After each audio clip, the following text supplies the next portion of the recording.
Assalamualaikum warahmatullahi wabarakatuh. Salam sejahtera untuk kita semuanya.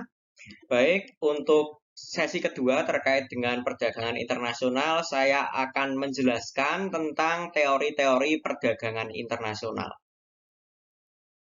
Jadi teori-teori perdagangan internasional ini adalah teori yang akan menjelaskan mengapa suatu perekonomian atau suatu negara itu mau melakukan kerjasama perdagangan dengan negara-negara lain. Nah, teori-teori perdagangan internasional ini berkembang sejak abad ke-17. Beberapa teori yang paling terkenal dan akan kita bahas pada pertemuan hari ini ada 4. Yang pertama adalah teori atau ajaran merkantilisme, kemudian teori HO atau teori Hexer-Ohlin, teori keunggulan mutlak, dan keunggulan komparatif. Baik, teori yang pertama adalah teori merkantilisme. Teori merkantilisme ini adalah paradigma atau ajaran yang berkeyakinan bahwasanya perekonomian negara itu akan makmur apabila suatu negara mampu memaksimalkan surplus perdagangan. Nah, dengan adanya teori ini, maka konsekuensi dari ajaran ini adalah negara harus sebisa mungkin meningkatkan ekspor sebanyak-banyaknya, semaksimal mungkin, dan meminimalkan impor. Jadi suatu negara itu dikatakan perdagangannya surplus manakala ekspornya lebih banyak dibandingkan dengan impornya. Maka merkantilisme ini mengajarkan bahwasanya suatu negara akan makmur apabila ekspornya banyak dimaksimalkan dan impornya sedikit. Nah, ini tokoh-tokoh pelopornya antara lain Colbert, Thomas Moon, dan Sir Josiah Child.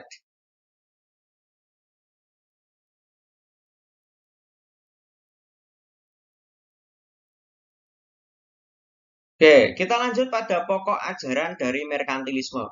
Ada 2 pokok ajaran dari merkantilisme yang mana yang pertama adalah pandangan bahwa kemakmuran suatu negara diukur dari banyaknya logam mulia yang dikumpulkan. Hal ini menyebabkan surplus perdagangan yang dihasilkan tidak menciptakan efek multiplikasi. Karena apa? Dalam ajaran merkantilisme ini, tolok ukur dari kemakmuran suatu negara itu adalah banyaknya logam mulia. Nah, kalau dalam ekonomi modern, semakin banyak logam mulia yang terkumpul, di mana banyak koleksi logam mulia suatu negara itu, maka itu mengindikasikan banyaknya aset yang menganggur, sehingga tidak baik untuk perekonomian. Inilah yang menyebabkan efek multiplikasi kalau dalam perekonomian modern. Kemudian yang kedua, merkantilisme ini menganjurkan kebijakan perdagangan yang kontroversial, di mana proteksi yang ketat dan pemberian hak monopoli kepada produsen domestik. Nah, ini dipandang kurang baik, namun terdapat ide merkantilisme gaya baru atau neo-merkantilisme. Nah, merkantilisme gaya baru ini diterapkan oleh negara-negara kapitalis yang biasanya ciri-cirinya adalah memelihara surplus perdagangan. Jadi perdagangan itu diharapkan surplus terus. Ekspornya lebih banyak dibandingkan dengan impor. Kemudian proteksi menggunakan kebijakan-kebijakan non-ekonomi. Sebagai contoh, misalnya negara-negara barat yang menuntut agar ekspor itu diprioritaskan pada produsen yang produknya memperhatikan kelestarian alam dan juga memperhatikan terhadap hak asasi manusia, dari hal ini adalah pegawai. Nah, maka dari situ muncullah industri-industri di negara-negara barat yang mempromosikan adanya label hijau atau green label. Di mana ketika suatu produk itu menggunakan green label, itu dianggap sudah mampu produksi-produksinya itu memperhatikan aspek-aspek lingkungan hidup. Kemudian yang disoroti juga dari penerapan merkantilisme gaya baru ini adalah ekspor itu diprioritaskan pada produsen yang benar-benar bisa memperhatikan hak asasi manusia. Sebagai contoh pemberian upah dan jam kerja layak oleh buruh-buruh yang bekerja di situ.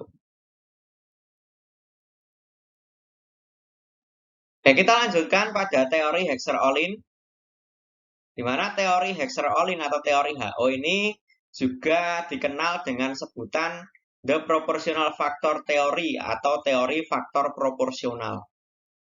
Di mana teori HO ini menyebutkan bahwasanya penyebab utama dari adanya perbedaan produktivitas suatu negara itu karena adanya perbedaan proporsi faktor produksi. Baik itu faktor produksi tenaga kerja, modal maupun tanah yang dimiliki suatu negara. Nah, teori Hexer-Ohlin ini memandang bahwasanya suatu negara dengan faktor produksi yang tinggi, biaya produksi yang murah akan melakukan spesialisasi. Jadi akan memfokuskan pada produk yang faktor produksi atau inputnya itu tinggi dan biayanya untuk memproduksi itu murah. Kemudian melakukan ekspor. Kemudian negara-negara yang faktor produksinya langka dan biaya produksinya mahal itu cenderung akan melakukan impor dari negara-negara yang melakukan spesialisasi itu. Oke, kita lanjutkan dari teori keunggulan mutlak atau teori absolute advantage dari Adam Smith. Nah, dalam teori ini memandang bahwasanya keunggulan mutlak itu merupakan keuntungan yang diperoleh suatu negara dari hasil melakukan spesialisasi. Spesialisasi itu artinya adalah memfokuskan produksi pada suatu produk yang mana itu menghasilkan keuntungan mutlak. Nah, yang dimaksud keunggulan mutlak itu adalah keunggulan dalam produksi barang yang terjadi karena biaya yang diperlukan untuk menghasilkannya itu secara mutlak lebih murah dibandingkan dengan negara lain. Sebagai contoh, misalnya, ini bisa dilihat di tabel ini. Ini menunjukkan tabel hasil produksi seorang pekerja dalam 1 tahun. Nah, ketika negara Thailand ini menghasilkan beras, seorang pekerja dalam setahun ini di negara Thailand menghasilkan 2.000 kg beras. Kemudian seorang pekerja Thailand itu dalam setahun menghasilkan 1.000 meter tekstil. Kemudian di Indonesia itu seorang pekerja dalam setahun menghasilkan 1.500 kg beras dan satu pekerja setahun itu menghasilkan 3.000 meter tekstil. Manakah yang menjadi keunggulan mutlak? Dalam hal ini kita bisa lihat bahwasanya Thailand itu memiliki keunggulan mutlak dalam menghasilkan beras. Inilah yang menjadi absolute advantage-nya dari Thailand. Kemudian negara Indonesia ini memiliki keunggulan mutlak dalam produksi tekstil. Karena dalam setahun itu mampu menghasilkan tekstil itu 3.000 meter. Satu pekerja dalam setahun itu 3.000 meter. Oleh karena itu, ketika Thailand keunggulan mutlaknya ada pada beras dan Indonesia keunggulan mutlaknya pada tekstil, maka sebaiknya kedua negara ini melakukan spesialisasi. Dengan cara negara Thailand spesialisasi memproduksi beras dan negara Indonesia spesialisasi memproduksi tekstil. Nah, ketika sudah dilakukan spesialisasi, maka negara Thailand akan mengekspor berasnya itu kepada Indonesia. Dan negara Indonesia akan mengekspor tekstilnya kepada negara Thailand. Seperti itu teori dari keunggulan mutlak. Nah, penerapannya seperti apa? Kita coba lihat. Ini dari soal yang tadi. Tabel hasil produksi seorang pekerja dalam setahun sebelum melakukan perdagangan. Jadi maune saat durungnya melakukan perdagangan sebelum melakukan ekspor dan impor, negara Thailand itu unggul, memiliki keunggulan mutlak dalam menghasilkan beras 2.000 kg. Kemudian negara Indonesia memiliki keunggulan mutlak dalam memproduksi tekstil 3.000 meter. Nah, kedua negara itu akan melakukan spesialisasi dan ekspor. Nah, ini soalnya buatlah tabel spesialisasi produk dan tentukan keuntungan masing-masing negara jika melakukan perdagangan internasional. Dalam hal ini Thailand mengekspor beras dan Indonesia mengekspor tekstil. Dan yang kedua, jika Thailand mengekspor 100.000 kg beras ke Indonesia dan Indonesia mengekspor 100.000 meter tekstil ke Thailand, berapa laba masing-masing negara? Kita akan coba selesaikan. Yang pertama kita akan membuat tabel spesialisasi. Nah, tabel spesialisasinya seperti ini. Thailand akan memfokuskan atau menspesialisasikan pada produksi beras. Ini 4.000 kg, kemudian tekstilnya 0. Ini satu pekerja dalam setahun. Indonesia juga begitu, berasnya 0, tekstilnya 6.000. Kenapa bisa seperti itu? Karena saat memproduksi 2 unit barang, ini ya, 2 unit barang, baik itu beras maupun tekstil, masing-masing negara itu akan menggunakan 1 unit, masing-masing 1 unit input. Gitu. Ini katakanlah ini ya tadi ya 2.000 kg beras, kemudian 1.000 kg tekstil, ini satu pekerja dan ini satu pekerja. Nah kalau spesialisasi 1 dan 1 ini kan 2. 2 input pekerja itu semuanya difokuskan untuk memproduksi beras. Maka berasnya akan yang diproduksi jadi 4.000 atau 2 kali lipat dari keunggulan mutlaknya. Begitu juga dengan tekstilnya, itu menjadi 2 kali lipat. Itulah yang dinamakan sebagai spesialisasi. Kemudian yang kedua kita akan coba menghitung keuntungan masing-masing negara yang melakukan spesialisasi. Kita hitung dulu dasar tukar dalam negeri. Nah, kalau Thailand itu kan tadi 2.000 kg beras dan 1.000 meter tekstil. Kita buat perbandingan. 2.000 beras dan 1.000 tekstil. Kita sederhanakan kan 2B sama dengan 1T. Nah, ini kan hilang 0-nya 3 ini. 2B 1T atau 1T sama dengan 2B.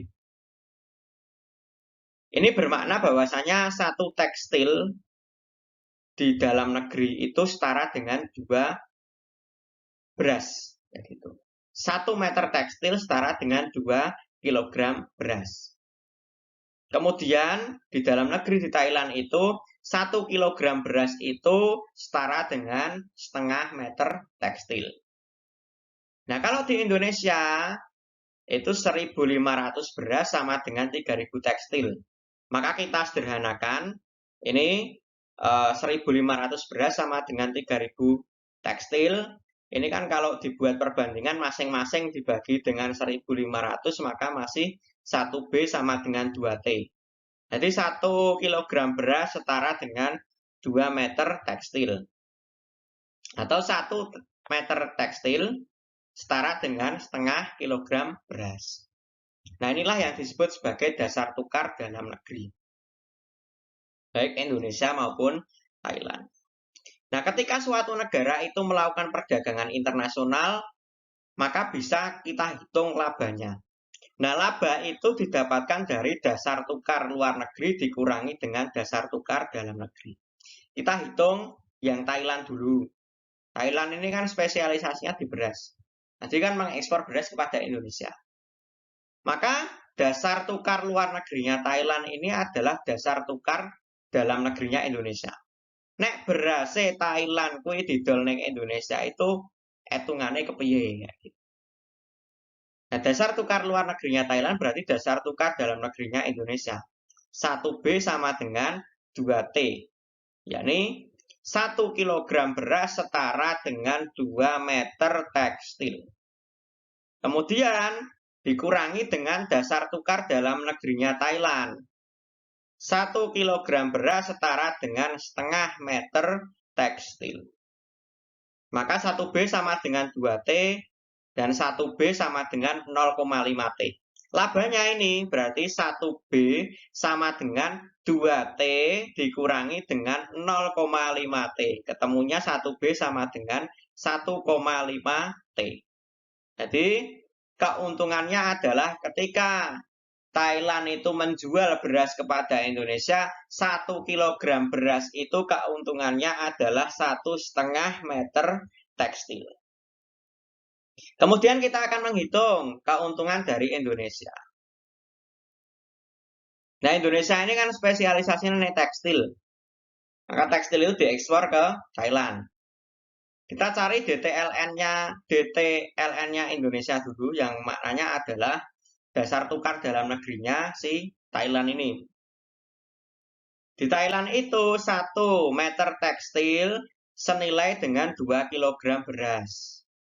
Sedangkan di Indonesia, 1 meter tekstil itu senilai dengan 0,5 kg beras. Nah, ini kemudian kita selisihkan. 2B dikurangi 0,5B hasilnya 1,5B. Sehingga dapat disimpulkan keuntungan Indonesia apabila menjual tekstil kepada Thailand adalah 1 meter tekstil, keuntungannya adalah 1,5 kilogram beras.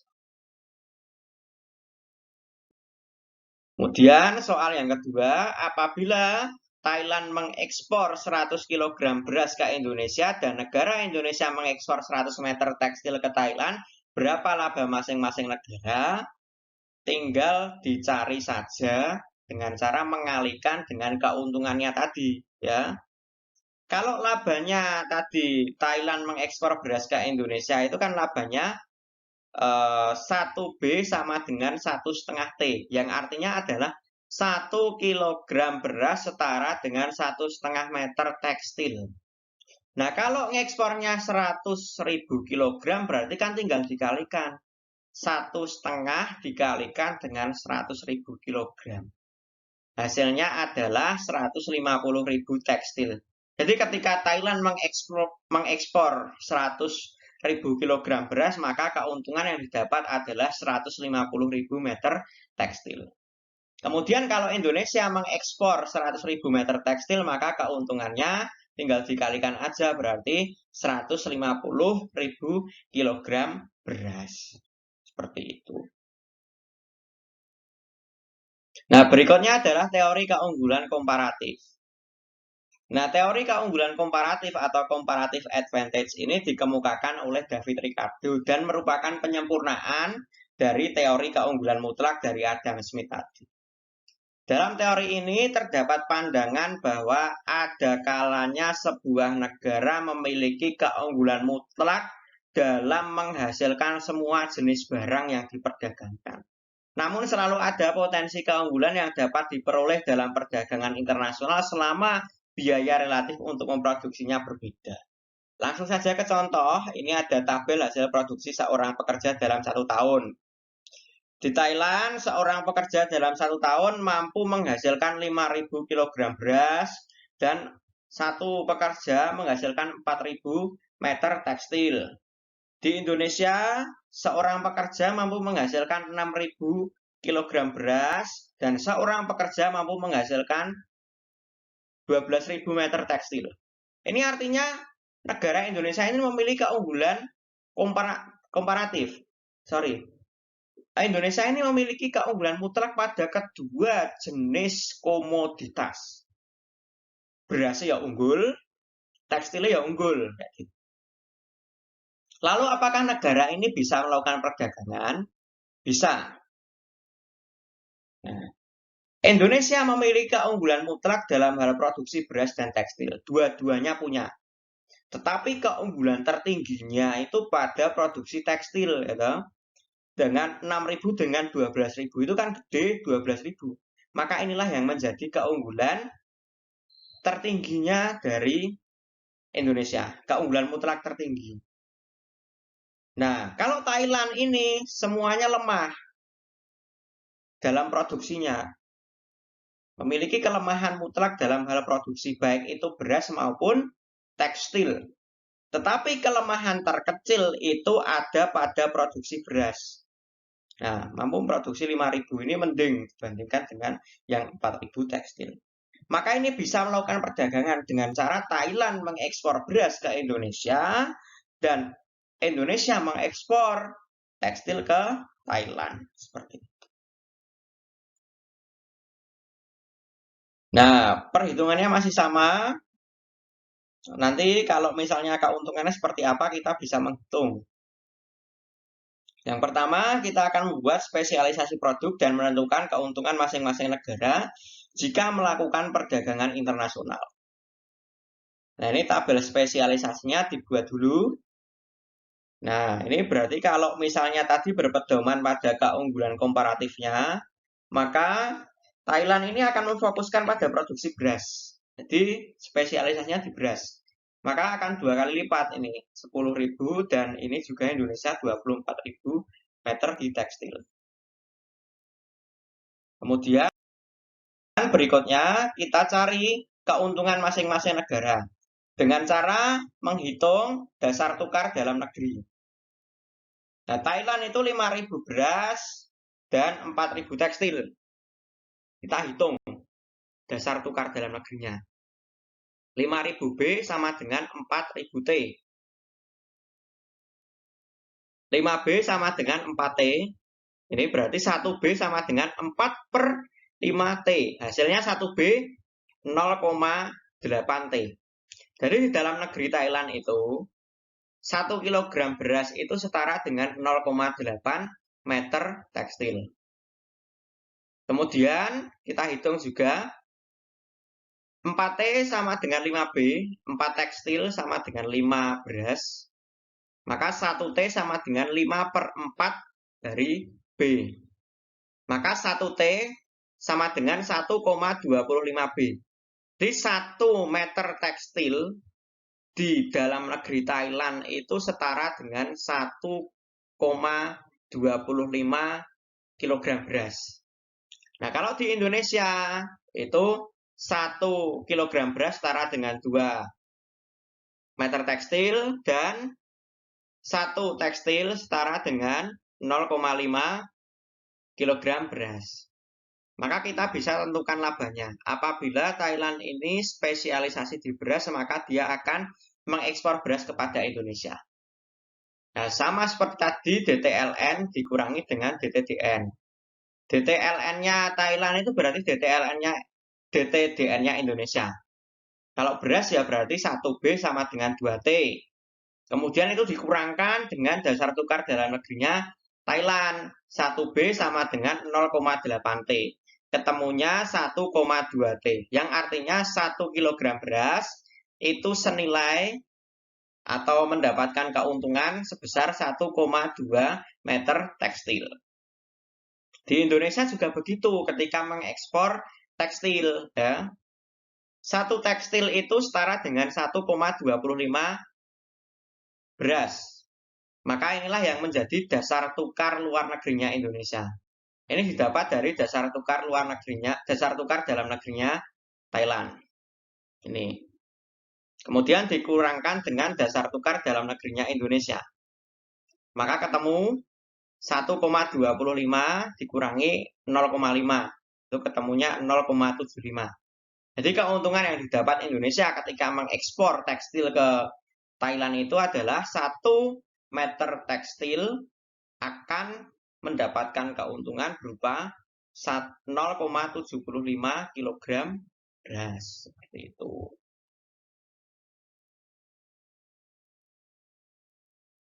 Kemudian yang kedua, jika Thailand mengekspor 200.000 kg beras ke Indonesia dan Indonesia mengekspor 20.000 meter tekstil ke Thailand, tentukan keuntungan masing-masing negara. Sama seperti yang tadi, yang keunggulan mutlak.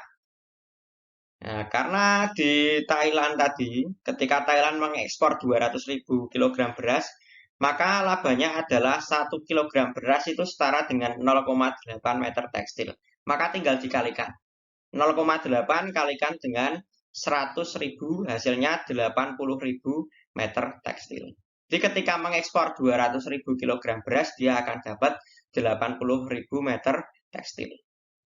Kalau Indonesia mengekspor 200.000 meter tekstil, karena tadi labanya adalah 1 meter tekstil itu senilai 0,5 kg beras, maka tinggal dikalikan 0,5 dikalikan dengan 100.000 hasilnya adalah 50.000 kg beras. Seperti itu. Itu saja penjelasan terkait dengan teori perdagangan internasional. Saya akhiri sekian dulu. Wassalamualaikum warahmatullahi wabarakatuh.